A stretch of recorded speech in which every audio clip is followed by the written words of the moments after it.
It's a busy sports day here on this Saturday. Welcome on into Cards Hub 365 here on Sports Hub STL. Joe Roderick, Ethan Hannaford with you this afternoon.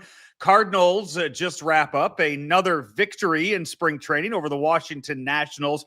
Ethan, 2 games now. They played last night. They played early today, an hour earlier than they've usually been playing some games. So they're switching up the start times a little bit on us down in Jupiter, Florida, but Cardinals come out on top. And I think as we roll on here in spring training, and we're just now, 20 days away from opening day, I think if you want to be optimistic about this, there's more and more positives to look at for this team going into the 2025 season. Yeah, no doubt about that. I should say if you're gonna have to play a quick one the next morning, at least West Palm is not very far from Jupiter. I think just about a 20-minute bus ride is what they were mentioning on the broadcast today. So, but still, as a result, a lot of young guys in the lineup today. We saw Willson Contreras, but really outside of that, I guess you could throw Steven Matz and Ryan Helsley in there as well. But in the lineup, Willson Contreras, the only one, saw a lot of young guys. And I think it's refreshing when you get to see the young guys, especially, we're over halfway through the spring training. I shouldn't say the games, but we're halfway through spring training now. So, you get a little bit deeper. The time that these young guys are going to get is going to get less and less. So I think it's nice to be able to take advantage of games like these where, who knows, this may be one of the final times that we get to see J.J. Weatherholt be a starter in the lineup and get some at bats. And he definitely had some fireworks today on the base pass, the stolen base, and the bad throw down to third, causing him to score. So got to see J.J. Weatherholt's wheels a little bit there. But yeah, overall, this was, if you wouldn't have looked at the box score, you would have said, 5-3, like good offensive output, but it was pretty small ball reliant on, I should say. The Cardinals pitching did really well today, continues to do really well. And the lineup was decent, but overall they took advantage of some sloppy play from Washington, and they were able to manufacture some runs the good old-fashioned way. But overall, solid win today for the Cardinals, and you liked some of the things that you saw from some of the different pieces.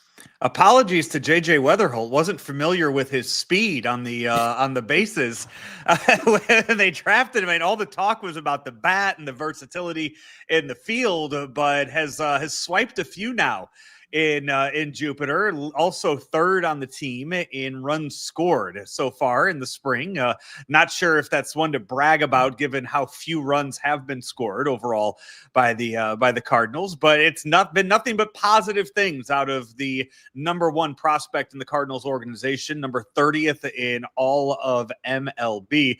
This is Cards Hub at 365, powered by Gray Bar. Your comments, your questions are welcome in the YouTube chat. So jump on in there and talk to us about what you're seeing and what you're liking so far down in spring, as more of these games again on the radio, on the TV. We're getting a chance to see more and more of this team. And as Jeff chimes in, I want to see small ball base hits, not home runs. Offense is offense to me. As long as you are hitting, everybody has their spot there. I am so anti strikeout. I don't want to sound like the old man here, but I want to see contact all the time. I don't want to see the 200 strikeouts, the 180 strikeout seasons that we're seeing more and more in the game of baseball right now. And I look too, only 5 strikeouts today for the Cardinals. So another positive as you continue to roll on. But as you mentioned, not an everyday lineup that you're going to see in there today either. So you didn't have some of those high strikeout guys there. But it's funny you mentioned Willson Contreras being the lone guy in there. Ryan Fagan and I yesterday on 365, we're talking about Willson Contreras having such a quiet spring and how that's a good thing, because I don't want to say quiet as in he's not doing much. Quiet as in he's not being talked about. You go ahead, the defense isn't being talked about. The move to first base isn't being talked about. Any kind of offensive struggles aren't being talked about. And I think for a guy like Willson Contreras, that's really, really good, because the less you're hearing about it, it means there's no negatives to harp on for a guy who is going to be such a centerpiece of this offense this season.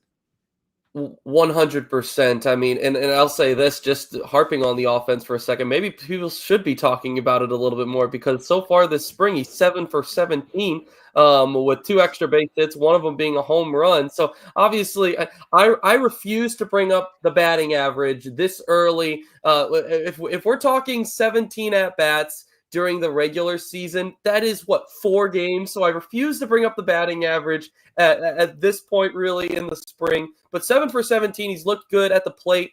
Something you expect from him to be one of your consistents in the lineup. But it is a little bit refreshing.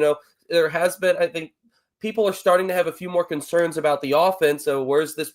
It's been quiet for the most part through the first half of the spring. But seeing Willson Contreras hitting, that's something you can almost always rely on. And I'll say this even, Willson Contreras, huge locker room guy. The club loves him. It's hard to not like Willson Contreras. And to be quite frank, he's had to go through the ringer a little bit these last couple of years, especially in 2023 when he first joined this Cardinals team, and there was all of the noise about moving him to left field and then taking him out of the catcher's position. Listen, I'm not saying there weren't things that he needed to work on as a catcher, because I think that there most definitely was. But it's really nice and refreshing to see a guy that works to the level that he does, spent the offseason working with Jose Oquendo, trying to just master the craft at first base. He's not going to be a Paul Goldschmidt. He's not going to be one of the greatest defensive first basemen of all time, but I can 100% agree. The fact that we're not hearing, oh man, this is a little bit concerning how he's looked so far at first base this year. The fact that we're not hearing that, I think, is not only refreshing for us, and the players, they block that out to a certain extent, but stuff gets around. It most definitely gets around, and I'm sure at times it can be a little bit challenging when some of those comments do get floating. So I'm sure it's very refreshing for him to be off to a good start in the spring as well. And honestly, it's deserved, because based off of everything that we have heard, he put in the time to make sure that he was going to be the best first baseman that he could possibly be coming into the 2025 season. You mentioned, Ethan, that you aren't looking at batting average yet. Yes, to a point, I agree with that. There are going to be players, there are going to be veterans that I think you don't really notice. You don't look at that. You don't pay attention to it. They know when to turn it on. They know when the games matter and when they start getting paid for the games. So they know what they have to do. On the other side, there are guys that are fighting for that roster spot. They're fighting to be up in St. Louis and not start the year in Memphis. And I think one of the big spotlights, and something that we have talked about throughout many of the shows here on Sports Hub STL over the past few weeks, is that center field position, and looking at how it shapes up for the start of the year. And kind of, who's going to get it? Is it going to be, is Lars Nootbaar going to be forced to play center field? Do they put him in left? Is that, there's so much movement and there's so much moving parts with that. And I think if you look right now, though, Michael Ciani led off today, went 0 for 4. I think right now, one of the glaring things with this position battle that we've talked about on many shows is Michael Ciani versus Victor Scott. It has been, I think Victor Scott has been a huge bright spot in spring training so far. So far, 7 for 18, 389 batting average, has the home run, has 4 stolen bases in spring training. Michael Ciani goes 0 for 4 today. He is now 1 for 22. And for a guy who was in talks last year of being a Gold Glove center fielder, I think if you look at this, Michael Ciani right now is in jeopardy of losing a spot on the St. Louis roster to start the season, because Victor Scott right now is just outplaying him offensively. Yeah, I mean, it's going to be a very interesting battle here down the stretch, and I'll start with this as far as Victor Scott goes. You mentioned some of the numbers. What I love just as much as all of that is he's at 18 at bats. He's walked 4 times now. And for me, listen, the power numbers are great. I love it. Victor Scott's not going to be your power guy. He's not going to put up 15, 20 home runs. That's not going to be who he is. But if he can get on base, he has the wheels, he has the speed to be able to all of a sudden, in the blink of an eye, have you with a runner in scoring position. No matter how many outs there are in the inning, you always have the threat of being able to score with 1 hit when Victor Scott is on base. So the potential that there is with Victor Scott is huge. And I think that, there are times when I think that you can say, okay, this means a little bit more for this guy that he's performing right now. I think that, I think we said that a little bit last year with Mason Wynn at the end of the 2023 season. Excuse me. It was not great for him at the major league level, but it felt like, that experience was going to go a long way for him in trying to bridge the gap. Looked great in the 2024 spring training, and we know how 2024 went for him. For Victor Scott, it was a little bit of a train wreck last year for the most part at the major league level. He hadn't been above above double A up to that point. He goes back down to triple A. It takes him a little while to work through some of those things.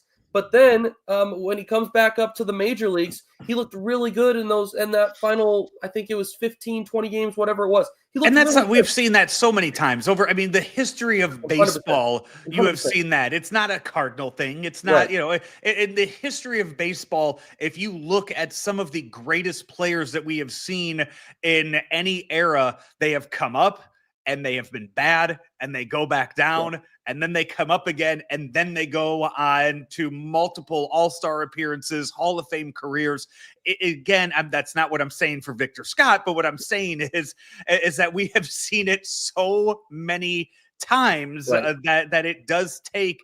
It takes it takes a huge teachable moment to make that big step to go from AAA to the majors for some guys. Other guys, I mean, they just pick it up right away, and they're an anomaly. So everybody is different with that. Ghostface Gaming chimes in and says Siani will be the odd man out. For that, I would say right now, yes, that is what it looks like. And I think as we're seeing this roster shape up over the next few weeks. Again, still 2.5 weeks of baseball left to be played for these guys. And a lot of stuff is going to figure itself out. The last 2 weeks for this. Ghostface had another comment. We're going to get to that in just a second. Ace chimes in and says, "I don't see how you don't start Scott right now," and that's just kind of adds to more and more questions of how everything kind of shapes up with the starting lineup. I think if Scott is in center, I mean Nootbaar is your left fielder. And then I guess Gorman and Donovan are back and forth between second and DH in that role. If that's which means that a big name is left out, and that name's Alec Burleson, which I hate. I will sit here and I will pound the table over and over again for Burleson over Nootbaar, and that is the way I see it. That is the way I as far as best offense that you can put out there. That's what I see. And Donovan has the potential. Donovan's won that utility Gold Glove. You know that he's good defensively. So if Donovan's in left and Gorman's at second, then give me Burleson there as your DH for the season. And that is a whole lot of left-handed bats in your lineup. But again, it's going to give you the best chance to put up as many runs as possible, in my opinion.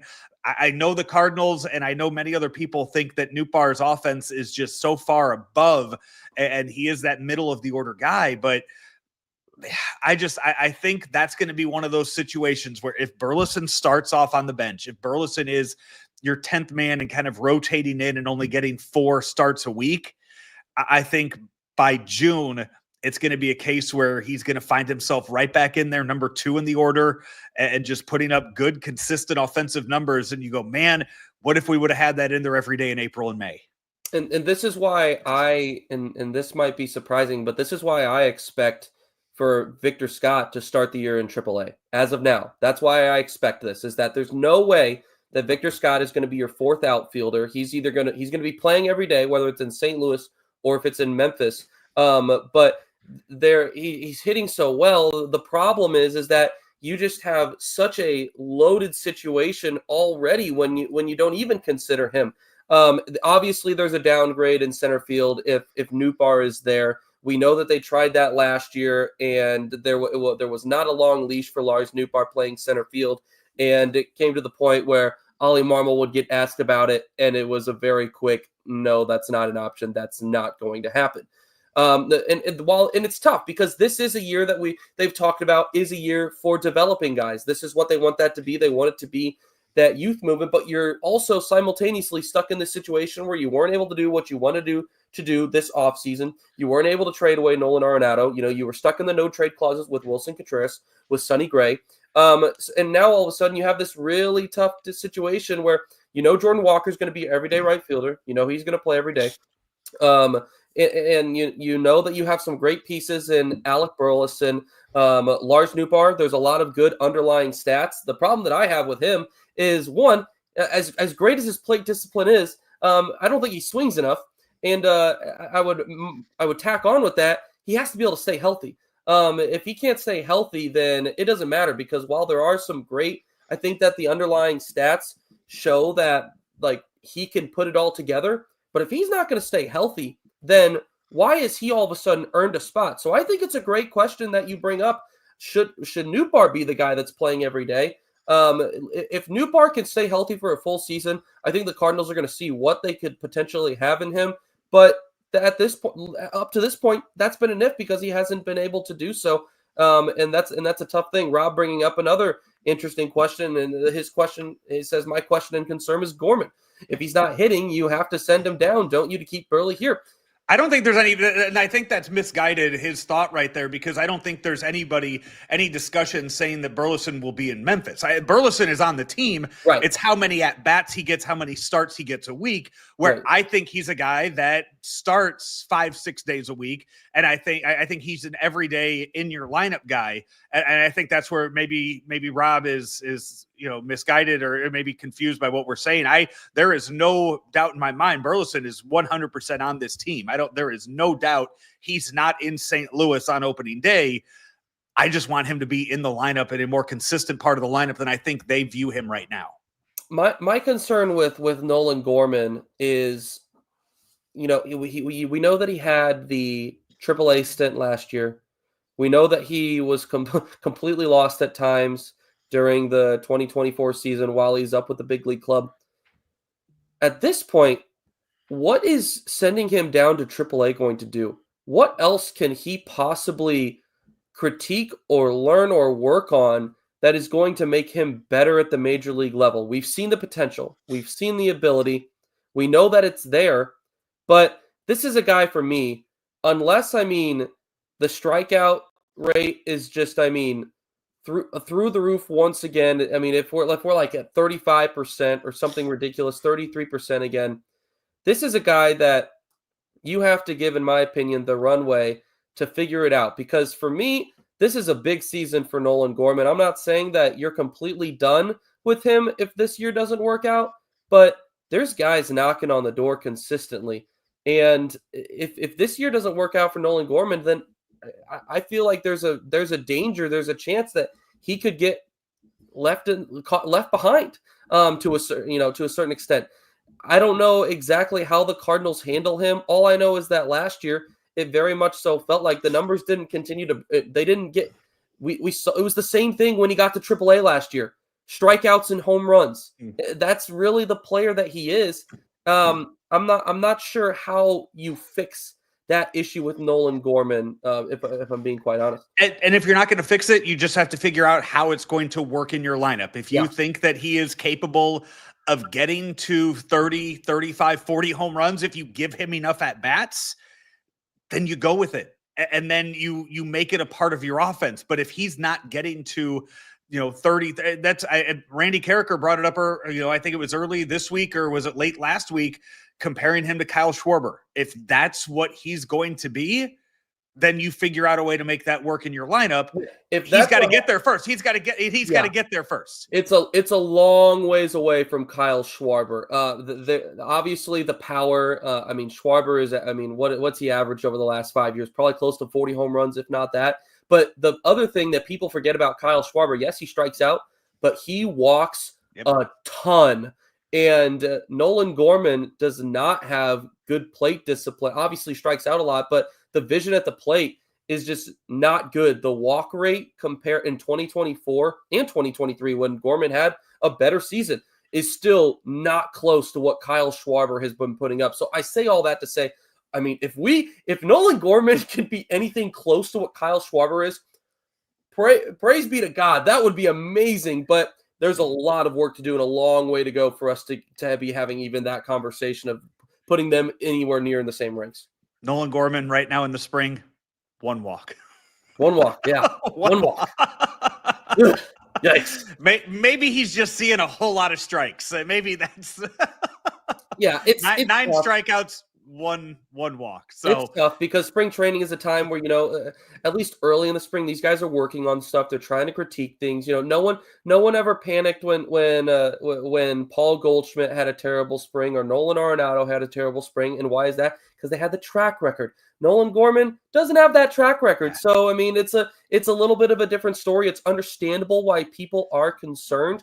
This is a guy that for the last couple of years, you've said, hey, listen, anytime you have a guy that can play second base and has 40 home run power potential, you have to see what you can get out of it. How long do you keep saying that for? Is I think the question that you're going to have to start asking, because I think it was Rob is right. It is taking away potentially from opportunities for other guys. So I'm not saying you don't give Nolan Gorman the chances in 25. I think you give him a nice long runway. But beyond that, if we're still seeing these same issues, we're going to have to start asking some questions about Nolan Gorman. This is Cards Hub 365 on Sports Hub STL, and we're powered by Gray Bar. If you're still suffering from supply chain issues and they're disrupting your operations, have no fear. Gray Bar has you covered, and you can rely on their nationwide logistics network to get what you need, where they need, and when they need to get there, all within budget. Gray Bar, a trusted and leading North American distributor of electrical communications, data networking, and industrial products. They literally support products of any industry: construction, hospital, industrial plants, schooling. It doesn't matter. There's just one clear mission: to serve as that vital link in the supply chain, adding value for customers and suppliers with innovative solutions and services. Here's what you need to do. Visit graybar.com to start an order today. That's graybar.com, and fix those supply chain issues with Graybar, your distributor for electrical and datacom needs. Joe Roderick, Ethan Hannaford here with you on Cards Hub 365 today on Sports Hub STL. We haven't even gotten to the pitching yet because today Steven Matz got another start, went 4 innings. We're seeing the starters now getting to see guys getting to see the lineup for a second time, going and getting to extend themselves into regular season form and get that pitch count up.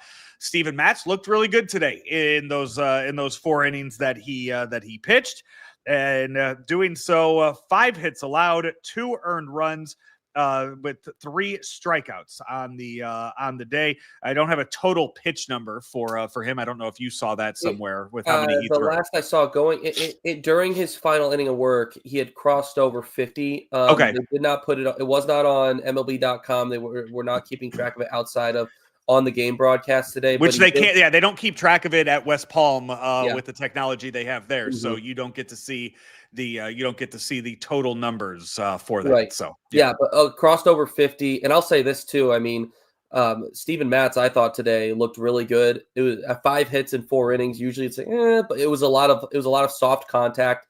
Some squibblers that just got through. I think I saw one hard hit ball that he let up, and that was in, I believe, the 3rd or the 4th inning. It was the 3rd inning when they scored their second run. Outside of that, I thought that Steven Matz looked really good. The 3 strikeouts, 2 of them on the changeup. Gosh, I freaking love Steven Matz's changeup. I mean, he has so much movement on his fastball, can throw it in multiple different ways, whether it be the sinker or the 4-seam. When you mix in that changeup, I mean, it just tops off on guys, and got a couple of them swinging today. Another one was on a fastball up and in that he got someone looking. I really liked what I saw from Steven Matz today. And the issue for Steven Matz, at least I should say the last couple of years, has never been that when he's there, he looks bad.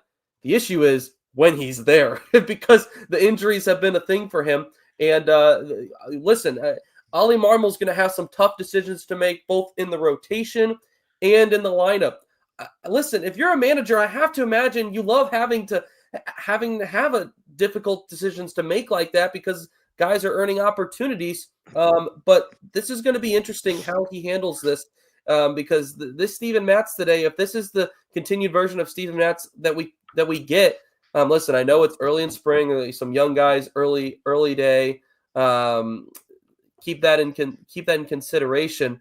But this Steven Matz today looked pretty good.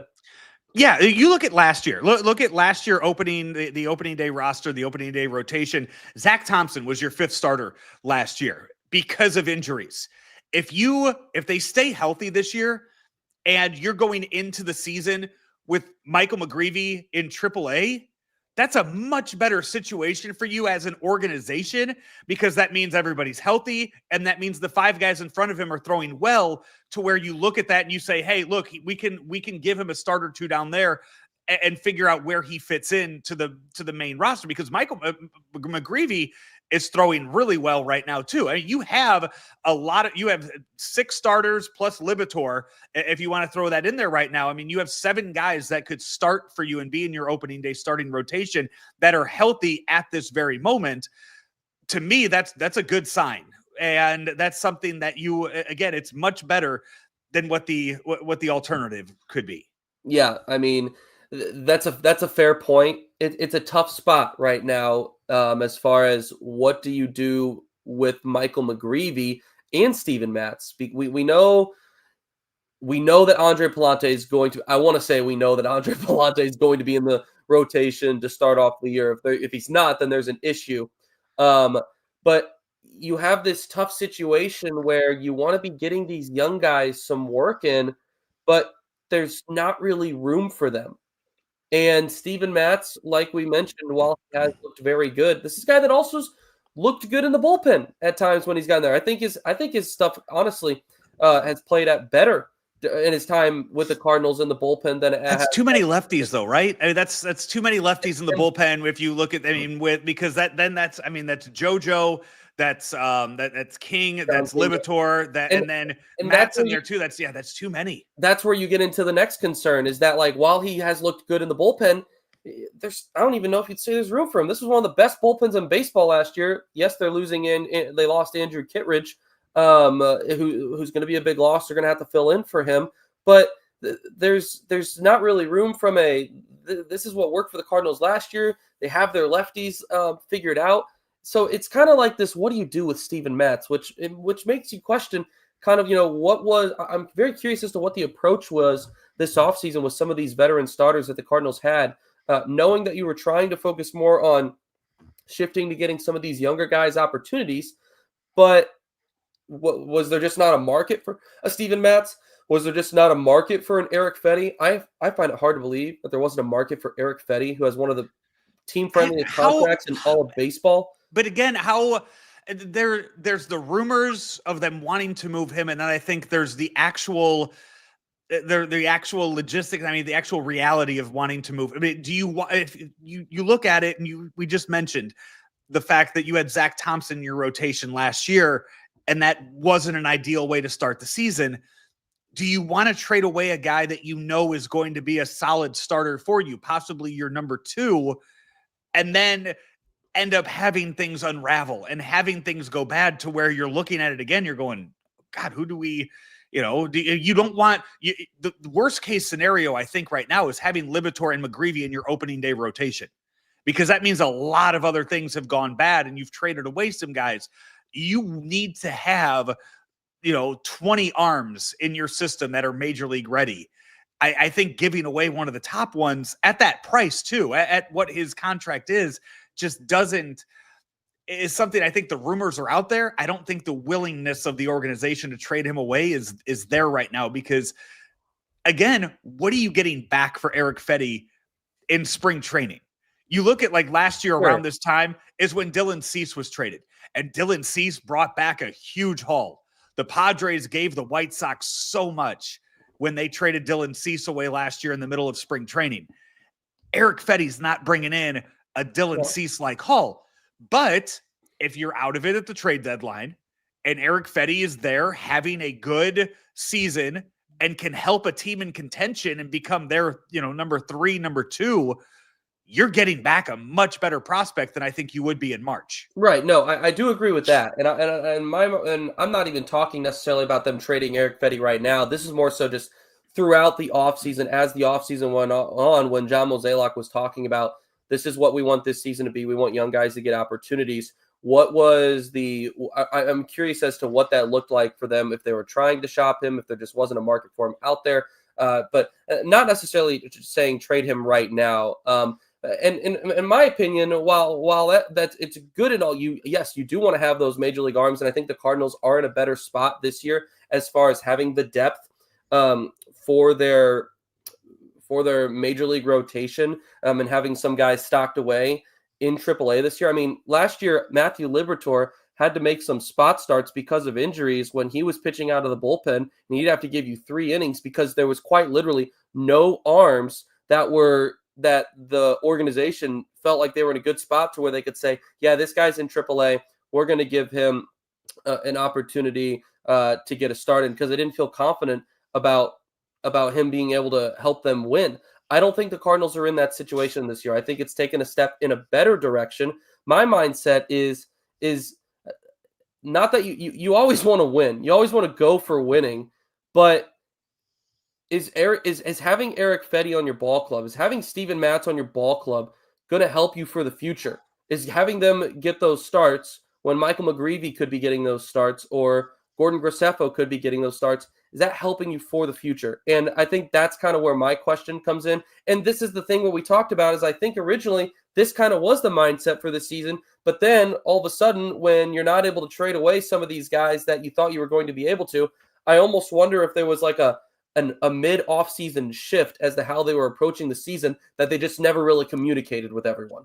Yeah, and by the way, loving all of the comments. Continue to chime in on the YouTube chat. Loving the conversation that we're having today. I think you're right, and I think maybe it wasn't so much of a shift as much as looking at it and saying, not wanting to use the term. It's not a reset. It's not a rebuild. I think that the organization has been so careful to not call it a rebuild. Transition.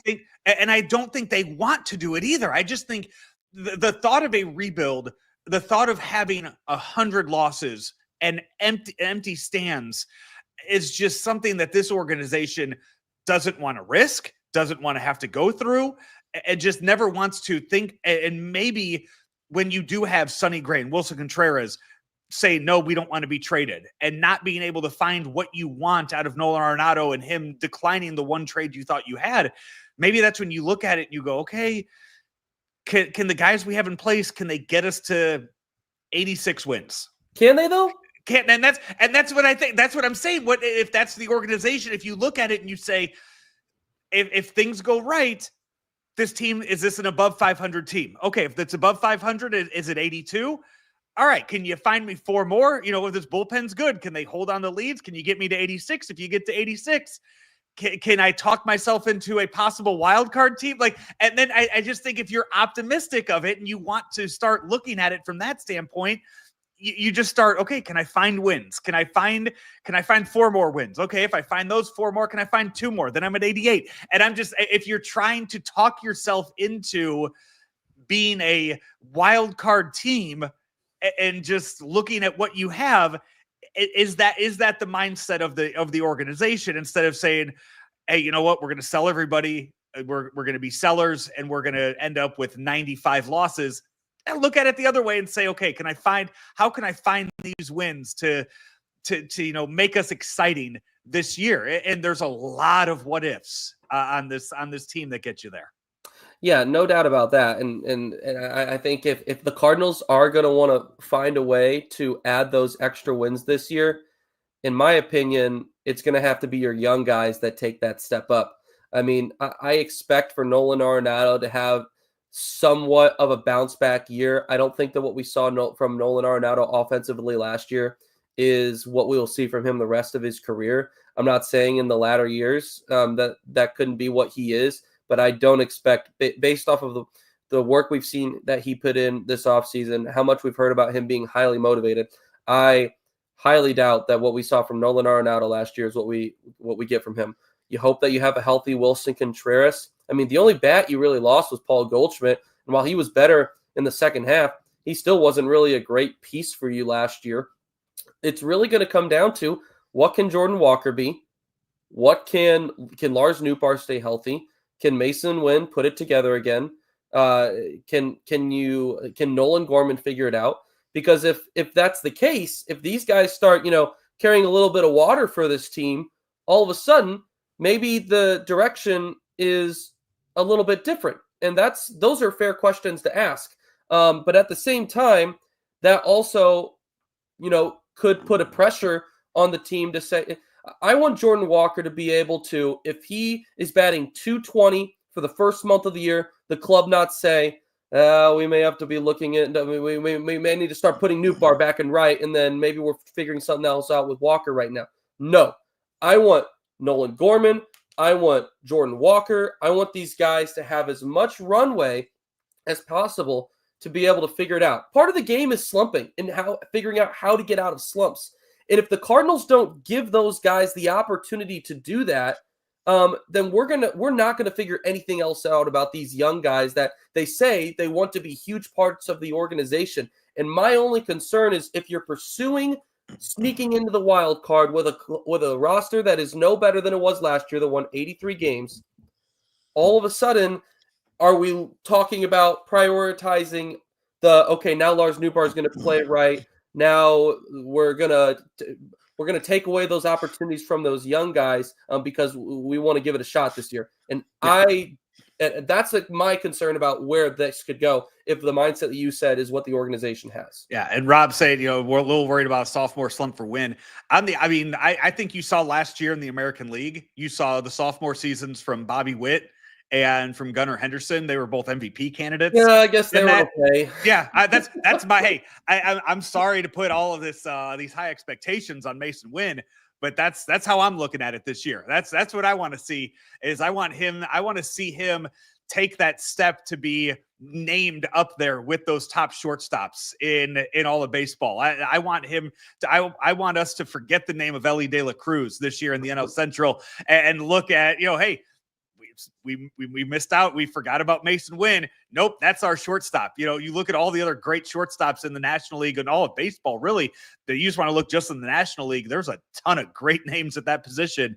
And I would love to see Mason Wynn kind of start to poke his head, poke his nose into that conversation and say, guys, don't forget about me. Like, I'm here too.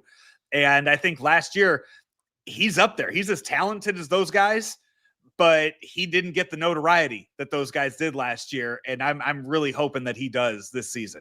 Yeah, I mean, there was no hiding really what Mason Wynn did here in St. Louis in 2024. He was absolutely phenomenal. He was fun to watch, and he was, I mentioned earlier that Alec Burleson I thought was the guy that made the second biggest jump on your team last year. Mason Wynn was no doubt number one. I mean, you look at this kid's numbers from last year. The average slumped off a little bit at the end of the year, but I mean, 267, a 730 OPS. Did anyone expect Mason Wynn to be clearing, at least in his rookie year, a 700 OPS based off of what he had been profiled as offensively? This was a guy that you said the mindset going into the year was, okay, he's going to be your 8-hole hitter, and he's going to play shortstop. He's going to play killer defense. He's going to be your web gem highlight guy. But, there was never an expectation for him to do this offensively. So, yes, I hope that he can continue to take that step. But also, I think it's important to remember that, this guy was never going into the big leagues on the level of Bobby Witt, on the level of Gunnar Henderson. So I personally want to be careful by saying, I want to see Mason Wynn be a top 5 offensive shortstop by through year number 2. I'm not saying there's not the potential for that eventually, but if we get a repeat of what we saw last year from Mason Wynn, then we're not going to be concerned about him as to the reason that the Cardinals didn't make the playoffs if they don't. Here is just by the way, just to throw it out there for National League shortstops. I'm sorting by OPS. Okay. Right now, Mookie Betts, Francisco Lindor, Elly De La Cruz, Trey Turner, Willie Adames, Ezekiel Tovar, and CJ Abrams, all above Mason Wynn. So those he's the shortstop position. It's unreal. That's just National League. That's just the National League. Isn't it amazing how that position has just continued to? It feels like in the last 10, 12 years, has just completely switched. I mean, the shortstop was never the position that was it was always defensive based, and now not since, I mean, you think back in, I mean, this is, I'm aging myself here, but you look back to the days when it was Jeter, Nomar, A-Rod, Cal Ripken hadn't made the switch over yet. You had Miguel Tejada, I mean, it was there for a long time. And then it went down, and now, boom! Now it's back up again to where it is. That's it, yeah. And the American League, I mean, Witt, Henderson, Corey Seager. Those are your American League ones. Good luck making the All-Star game in the NL with those guys. Kidding. Vote Cardinal. Vote Redwoods fans. Jeez. That is going to do it for our show today. A lot of great stuff. We appreciate you guys in the chat today. Ethan, your day is not done. You will be on Blues Hub post game tonight as they wrap up their West Coast road trip against the Kings. So tune in for that. A much earlier start time as well. So that's everyone's very happy about that. So that'll be around 9:30 tonight. Also, SLU post game tonight as well. So a lot going on here on the Hub today. And if you haven't checked out some of the other stuff we have, our first Sports Hub STL games, we just released that video last night too. Go check that out. Having some fun over on the YouTube page as well. That's going to do it for us right now. He is Ethan Hannaford. I'm Joe Roderick. This has been Cards Hub 365, powered by Gray Bar here on Sports Hub STL.